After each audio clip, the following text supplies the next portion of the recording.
So hi guys, this is pharmacy.lk YouTube channel. We are discussing about 2019 external pharmacy exam fast paper.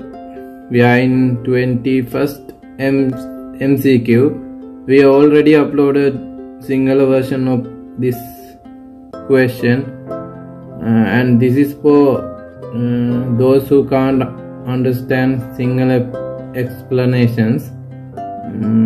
So let's look at the question and we will discuss how to take answers. 21st MCQ say physiological response to acute blood loss include.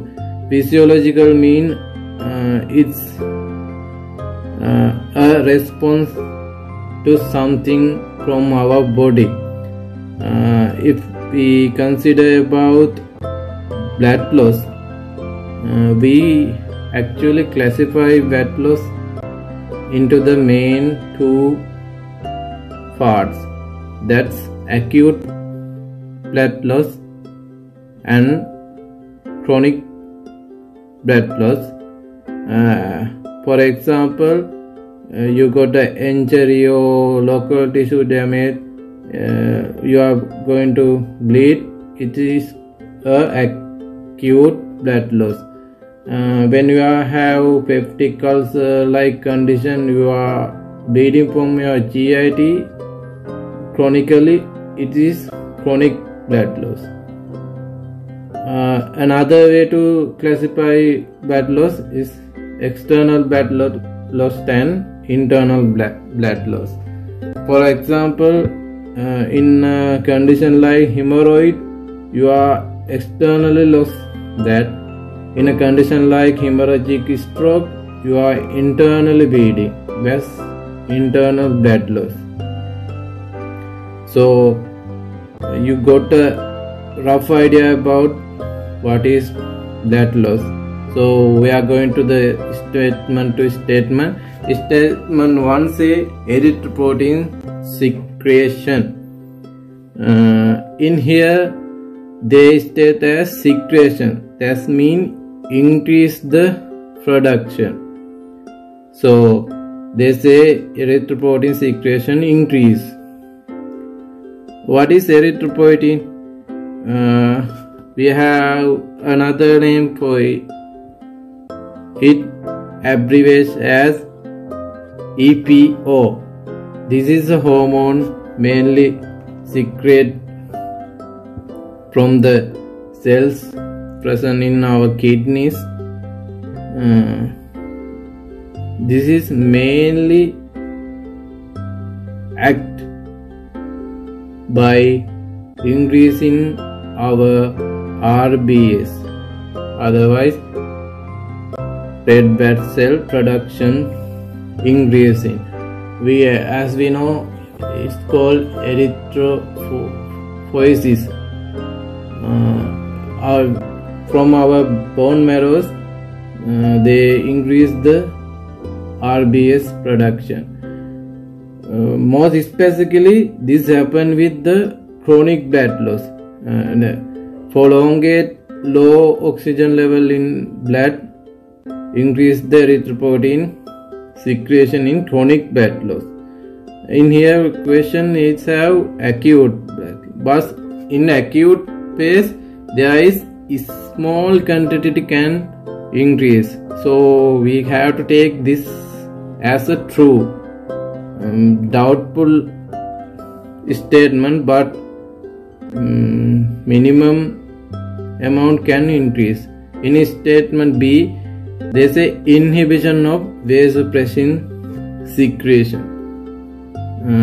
Inhibition means decrease the production. In here, we look at the vasopressin. Vasopressin means we call as this ADH. That means antidiuretic hormone. Anti means against. Diuretic means is urination or increase the urination. Antidiuretics means against the urination. This is mainly produced by the hypothalamus. Most specifically say it is from posterior pituitary gland. Mainly antidiuretic hormones secretion is increased in a condition like blood loss, because this hormone secretion happen in hypothalamus, but its action happen in mostly on kidneys. They increase the water reabsorption from kidneys, and also the salt retention like sodium ion increase. So then they increase the blood pressure and manage the lost fluid volume. Then we have to consider this as a pole, because it do not inhibit, it's to increase the vasopressin secretion. In next statement we have polyuria.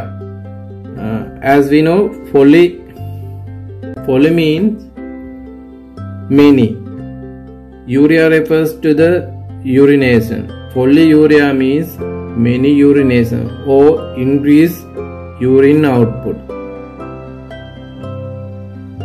As we generally consider 2.5 to 3 liters per day more than as a polyuria condition.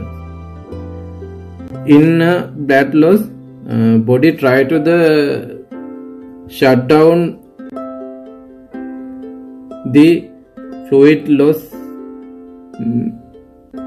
parts. That mean or urination or sweating or any other thing, they cut down the losses. So to the cut down, they should decrease the urine output. We call it oliguria. So in blood loss, there is no polyuria, just happen oliguria. That means urine output decrease. So this statement is false. In next statement D, they state that as sympathetic stimulation. Stimulation means increase of some process or some activity. In a blood loss, our body try to adjust the loss. So body activate the sympathetic action or sympathetic system of our body. Then body cut down the parasympathetic action or parasympathetic system of the body. In other words, say what are the sympathetic action body try to do? We know as we know, cardiac output is equal to heart rate and stroke volume. So by the activation of sympathetic system, they increase the heart rate and activate the renin, angiotensin, aldosterone system. Then they increase the blood retention and blood pressure. Then they manage the lost fluid volume. So this statement is true. Next one is E. They state as trust sympathize, trust. What is trust?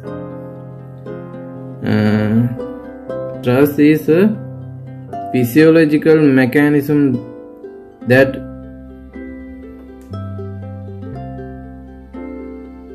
as a result from a blood loss.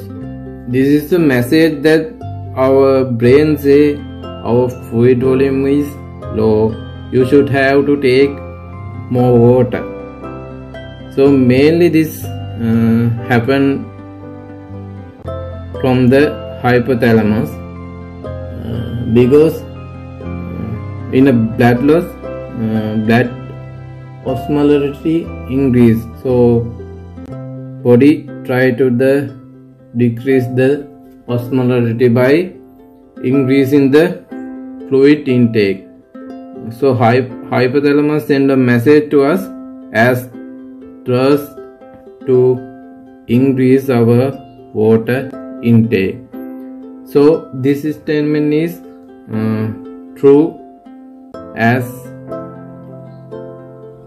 we explain.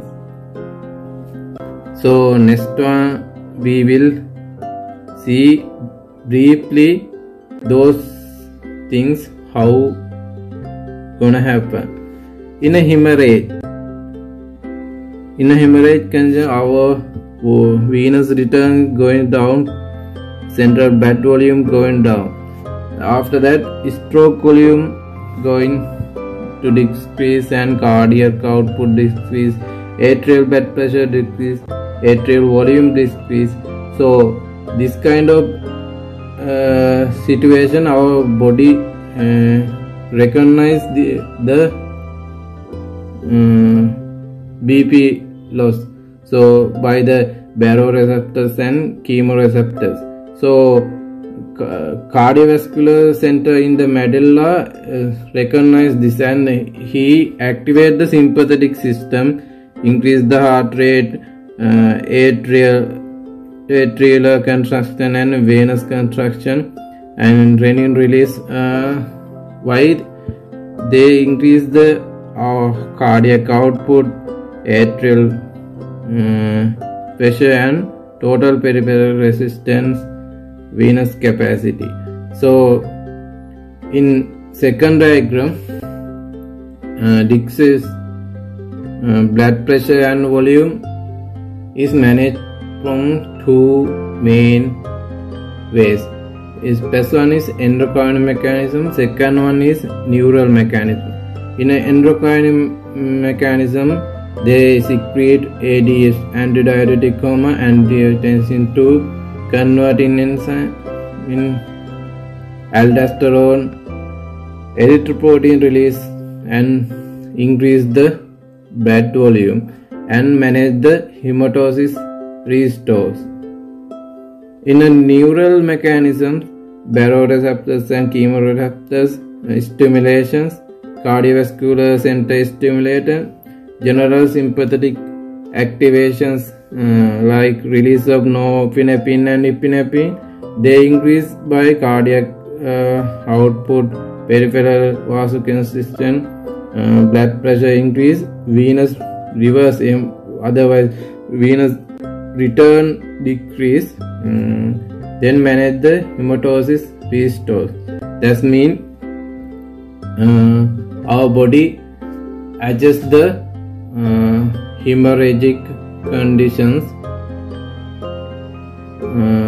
without causing a further problem.